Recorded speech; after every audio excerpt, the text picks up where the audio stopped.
Hi everyone, I hope you are doing well. Today we will talk about how to fix or how to solve the problem of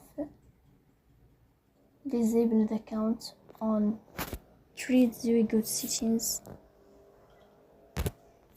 Here we click on apps, default apps, app settings. Then we'll search about the application of Threads and you will click here. After that we click on first stop and you will click OK.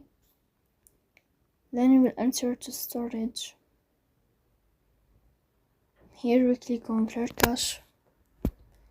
In the end you will turn off your phone and you will wait a moment to restart your phone again to fix that problem.